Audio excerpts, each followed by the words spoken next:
right, guys and gals, we're going to start a new unit. This is our probably not our most important unit, but our next most important unit of the year. The first one would have been equations. This one is going to help you out next year as you work through algebra class. So what we're going to start on is this idea of a function. And that's our lesson idea today. Just what is this idea of a function? So that's all we're going to work through today. Just kind of identifying what is a function, what do they look like, how do they act, some different things about functions. And as we progress, we'll start working more and more about specifics. But today, very general. So let's start off, talking points. Before we start talking about functions, we need to talk about what a relation is. All right. So for example, a relation is simply a set of two numbers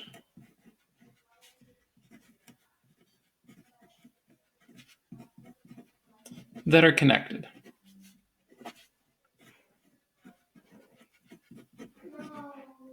So take a look. One set of numbers that I've collected for us here is height and weight data. Now, these people are imaginary. I kind of made the numbers up as I went. But notice there is a relation, right? Height and weight tend to be related to each other.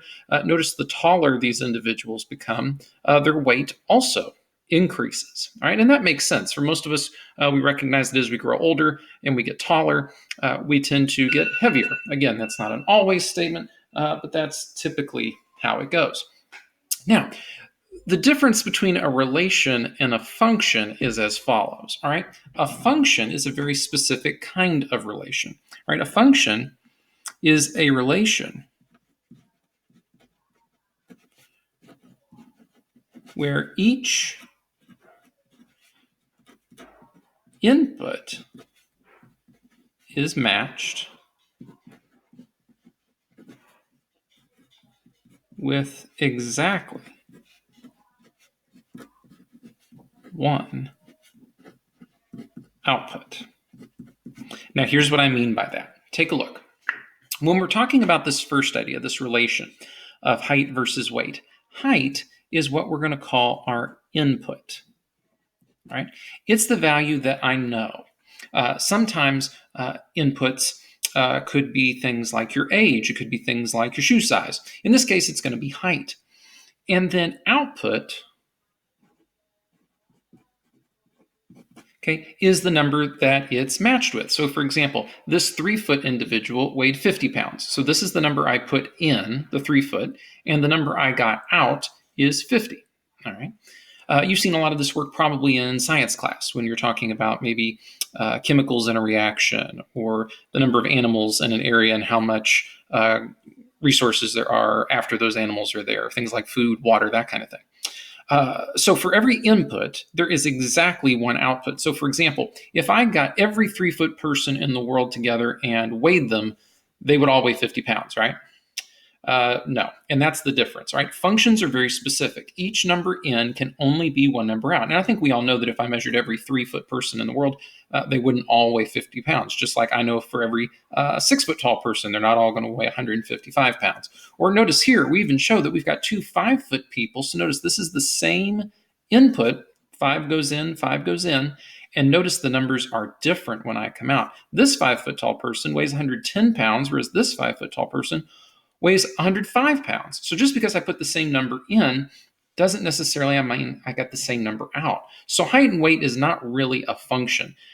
Number in, number out, not so good. So take a look. Let's take a look at this particular relation. The number of hours worked and money earned. All right, this is a function. All right, so let me put that down here. This is a function. In this case, input, all right, and input, by the way, typically is represented with the x variable. And we'll talk about that in a minute. So input, or x, okay? And then our output in this case, what we're getting back is typically your y variable. So output, y. Notice, if I don't work at my job, let's say I'm working over at, I don't know, McDonald's or something, and I don't work any amount of time, well, of course, I'm not going to get paid. All right, that makes sense. If I work 1 hour, then I get paid $8.50. Or if I work 2 hours, I get paid $17 even, 3 hours, and so on and so forth. Notice that if I go into work one day and I only work 2 hours, and then the next day I go in and only work 2 hours, I'm going to get the same pay either way. Whether I work 2 hours on Monday or 2 hours on a Tuesday, it's still $17 for that 2 hours worth of work. So this is a function. One way we can think about functions is they're exceedingly predictable. Whereas relations, well, we might be able to make a prediction, but we're probably not going to be correct 100% of the time. For example, if I know that most 5 foot tall people say weigh somewhere around 110, 105 pounds, well, that might be a nice guess, but I won't always be correct. Some 5 foot tall people weigh more, and some 5 foot tall people weigh less. So relations can get me close, whereas functions tend to be a little bit more exact. For every number I put in, they match with one number out. Right? Now let's get a little more technical with this. When we're talking about inputs and outputs, the number I'm able to put into my situation and then the number I get out goes by different names. Input and output is one way we can talk about it. If you're in a science class, then what we would talk about is, say, independent and dependent variables. An independent variable is the set of numbers we start with.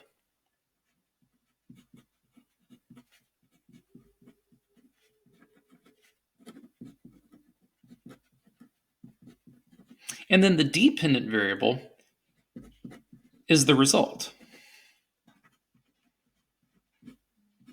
Right? For example, if I was talking about a science situation, maybe we're talking about the amount of water. Let's make a quick table. So maybe I'm talking about water that I'm giving to a plant, and then I'm looking at, say, the height of that plant. Right? So the water is the independent, right? What I'm starting with. So maybe I water the plant 1 cup every week, or 2 cups every week, or 3 cups every week, and so on. Then I could look at the height. Well, maybe if I'm only watering it 1 cup a week, it's only gaining maybe half an inch a week. Maybe if I'm 2 cups, well, maybe it's making, 3 inches a week, and so on. And then maybe 3 cups of water, well, maybe that's too much. Maybe we're only down to 1, and so on. Independent is also our input. It's the number I put in. So if I know how much water I'm giving it, then output, or dependent, is going to tell me the height that, say, that plant grows. All right. In math, we talk about inputs, outputs, independence, and dependence. Notice they're all kind of variants of the same idea. In math, we talk about domain and range. Domain is the set of your x values, whereas the range is your set of y values. So let's go back. In this case, I was looking at the amount of time that you work and the amount of money that you earn. So input, output, independent, dependent, domain, and range. In this case, I've graphed it as well. So take a look. If I don't work any number of hours, I get paid 0, whereas if I work $1, I get $8.50, $2.17, and so on. So this line represents my function. Obviously, the more I work, the higher that line goes up, which means the more money I get paid. So if I were to ask you, hey, what's the domain? In other words, I'm asking you, what are all of the x values in this case? Well, in this case, my x values would run from 0 to, well, for this particular graph, I go up to 5. If I'm talking about a typical job, however, typically if we're working, say, on a weekly basis, then most people work about 40 hours a week if we're talking about an hourly job. Obviously, you could work more or less depending on the situation. But a domain that would make sense in this case would be 0, maybe up to 40 hours. Again, most people don't work much beyond 40 hours unless, of course, they're getting paid overtime at an hourly wage. So domain would be our x values. What numbers work? Obviously, I can't have a number of hours that is less than 0 in this case. There could be some cases where it might make sense for my x's to go lower. But in this case, it doesn't make any sense. I either work some time or no time. I can't work negative time. All right, let's talk about range.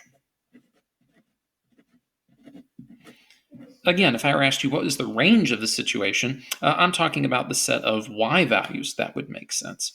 Well, in this case, obviously, I could make no money, right? If I don't show up to work, I could earn nothing.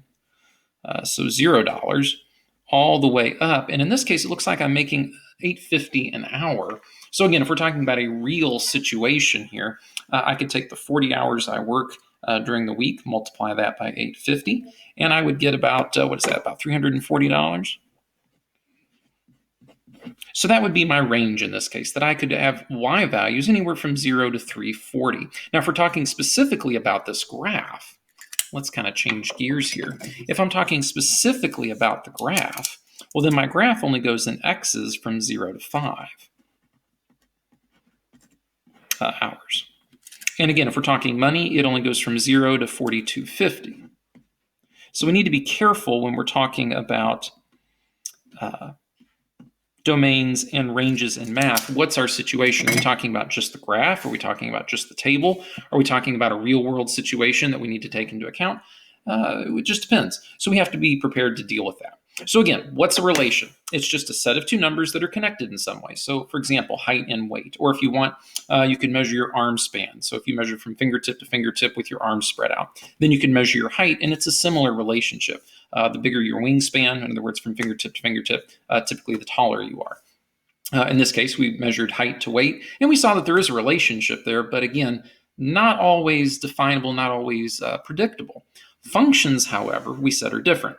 Those are relations that are very specific, where each input is marched up with just one output. So in other words, if I put 2 in, I'm always going to get 17 out. Whereas here, notice if I put 5 in, I got different numbers out. One time I got 110, another time I got 105. And again, we talked about those ideas of inputs and outputs, independence, dependence, domain, and range. All of those are talking about the same thing. Inputs are x variables. So again, they go in that x column if we're talking about a table. They're independent variables. In other words, it's the set of numbers that we start with. They determine what happens to the dependent variable. And then domain is simply the set of all those numbers. So in this case, say 0 to 40 or 0 to 5, whatever the case could be. If we're talking about output, right, this is the result of our inputs. This is how things change as a result of that independent variable. And then range is simply just all those numbers put together. So anywhere from 0 to 340 or 0 to 42. All right, so just some basic vocabulary. Make sure you pause the video, folks, if you need to jot any of this down, or if I've talked too fast. Again, pause the video when you need to, go back, rewatch things that you need to. All right, a couple more things we need to discuss. Take a look. Let's look at some different examples of functions, right? Because we can talk about functions in lots and lots of different ways and lots of different contexts. For example, let's start with a real world situation. So we've already talked about height versus weight being a relation. We've talked about hours worked versus money earned as a definite function. Well, let's talk about some other things that could be considered functions. For example, suppose the situation is maybe I've got a fish tank. And maybe my fish tank has a hole in it. So my fish tank has a hole, H-O-L-E, and that water is draining out, right? So I could relate my situation, say, to the number of minutes that are passing, and then compare that to the number of gallons in the tank. And obviously, let's say that 5 minutes has passed.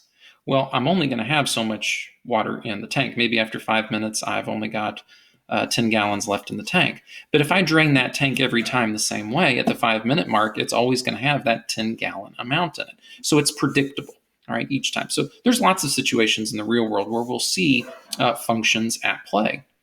Another way that we can represent functions, besides looking at real world events, is representing those as a table. So take a look. We've got our height versus weight situation. And notice, I know that this is not a function. And take a look. Here's how I know. Not a function. Notice, here is the input number 5. And notice it goes to 2 different numbers. All right. No. Not a function. All right. A relation? Yeah, sure, definitely a relation, but not a function in this case. Each number in should only be matched with one number out. And notice when 5 goes in, 110 comes out, or if 5 goes in here, only 105 comes out. So not a function. All right, let's look at this one. Here's some more data I found. This is hours slept, and then typing errors. Somebody was typing on a computer. So if they only got 6 hours of sleep, it looks like they made 22 errors. If they had 6.5, 18, and so on, I won't read them all off to you. But notice for every number in, so again, remember this is input, I'm only getting one number out. Output. So if I put 9 hours of sleep in, so maybe this person gets a really good night rest, They only make 3 typing errors for, say, the typing test they're taking. Well, it would appear that for every number in, only one number is coming out. So for example, if I put 8 hours in, I'm only getting 8 hours out. So this one is very much a function. Now, would it work that way every single time? Probably not. But for our data, it appears to be a function. All right, let's try another one. This time I looked at IQ for a group of students, and then the percentage grade that they earned in the course that they were in. So notice the person with a 70 IQ made a 65, or this person with 120 earned a 95. And again, definitely relation. Obviously, your intelligence should have some bearing on your grade, not always, but typically. But notice something here. I've got 2 people with very average IQs at 100, and notice they got very different grades. So I put 100 in, and I got 80 out. This time I put 100 in, but I got 90 out, right? So this is not a function, right? Again, for functions, I need one number in to be with exactly one number out. In this case, 100 is matched up with both 80 and 90, so not a function. So this, for example, is our only example that we've got that is a function. Each input is paired up with only one output, right? Let's take a look at another way. We said that we could represent functions with tables. We can also graph these x, y's on a grid and get things like what you see here. Now, here's how we determine if graphs are functions. We use something called the vertical line test. All right, and here's how it works. Pretend that your pencil, okay, or your pen is a straight line up and down vertically. And what we're going to do is we're going to take that vertical line and we're going to go across our graph. And as we go across the graph, if our vertical line can only touch one point at a time, then we have a function. So for example, I'm going to use this piece of paper here, if I can get it folded small enough, as my vertical line, just because my pen's too big. Here we go. So I'm going to use just the edge of my paper here as my vertical line. And this first graph is a scatter plot. So notice I've got these little red dots all over it. So those represent the X's are inputs, Y's are outputs. And I'm going to go across and see how many dots I can touch in every moment that I go by. So take a look. Here we go. All right, take a look here, just one dot. Oop, just one dot. Oop, just one dot. One dot, one dot, one dot, one dot. Cool. So this is a function. Every number in matched with one number out, so that means all the dots are independent. I didn't hit 2 dots at once. All right, let's try this one. 1 dot, cool. Uh-oh, take a look. At this point, I've got the number -2 in, and the outputs are both 1 and 3. Because remember, X's go here, Y's go here. So in this case, I've put -2 in as my input, and I got 1 and 3 out. So that's 2 different outputs. So unfortunately, this is not a function. And again, my vertical line test let me see that. Now, sometimes we'll graph scatter plots like this to represent our situations. Sometimes when we graph our situations, we'll get smooth things like lines or curves. And we can test those to see if they're functions as well, again, using the vertical line test. So I'm going to use my vertical line here, and I'm going to go over this particular graph, and let's see here. So it's only touching once, still only touching once, only touching once, still once. Yeah, it looks like I only touched that red line once, no matter how I'm going across. So this is a function. Okay. Let's try this one. It's kind of an ellipse, an oval here. So let's see. When I'm right here, it looks like I'm just touching at the edge. So that's once. Uh-oh. But looks what happens here. I've got a spot here and a spot here. Notice that's 2 different spots I can touch. Or if I go down here, uh-oh, 1, 2. That's 2 different spots I can touch. So this, not a function. All right, so let's try another one. This one's sort of a U pattern on its side. Again, let's use our vertical line test, and we'll see what happens here. So here, just once. That looks good. Uh-oh. But if I go here, I touch twice. If I go here, uh-oh, I touch twice. So this is also not a function. All right. Let's try this last one. Here's kind of a gentle curve going upwards. Let's see what we get here. If I touch my vertical line, looks like I hit just once. Keep going. Yep, just once, just once. Yeah, it seems that I'm hitting just once all the way through. So this is a function. So let's review. If we're talking about real world situations, we want things that are predictable, that every single time they're going to happen the same way. If we're talking about tables, then again, we want every input with one output. So this was not a function. This was a function. Notice every number in only goes with one number out. This one we said not a function. Notice the same input, 100, but two different outcomes, so not a function. With graphs, we said we can use what we call the vertical line test, and that'll help us determine if we have functions. So this one was a function, whereas say this one wasn't. Notice we have 2 points that are hitting in the same vertical line. Function, not a function, and so on. Let's talk about one other issue. It's this idea of evaluating functions. In other words, evaluate means to bring, if I could spell, out value. All right, that's what evaluate means, to bring out value. In other words, tell us what it's worth. For example, let's suppose in a real situation, let's go back to our, where was it? Here it is, our money situation. Let's assume that I can represent how much money I make with the following equation. Let's say I can represent the money I make, M, is equal to, let's go back to when I was a kid. One of my first jobs, I only made $5 an hour. So $5 per hour multiplied by the number of hours I worked. All right, so that's a function. Take a look. Suppose I told you that H, the number of hours I worked that day, was 7. All right, let's say I worked 7 hours. I want you to evaluate the function. In other words, if H is 7, how much is M worth? All right, so what you would do is take the H out. So M equals 5 times, we'll take that H out, and what we'll do is we'll put 7 in its place. And then we'll work it out. So in this case, 5 times 7, the amount of money I earn is $35. All right, so I evaluate. I just take the input. Notice this is our input. I put it in, and then this M is my output, all right, what I got. So I took 7 hours worth of work and I got out $35 worth of money, all right? Let's try another one. Suppose, here we go. Suppose I want to know the height of a plant. So we'll let that also be an H. Let's say I want to know the height of a plant, all right?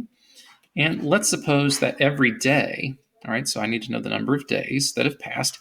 Every day my plant grows, I don't know, how about half an inch? Half an inch, all right? But let's suppose my plant isn't a seedling. Let's suppose it's already grown up a little bit. Let's say it's already 5 inches tall.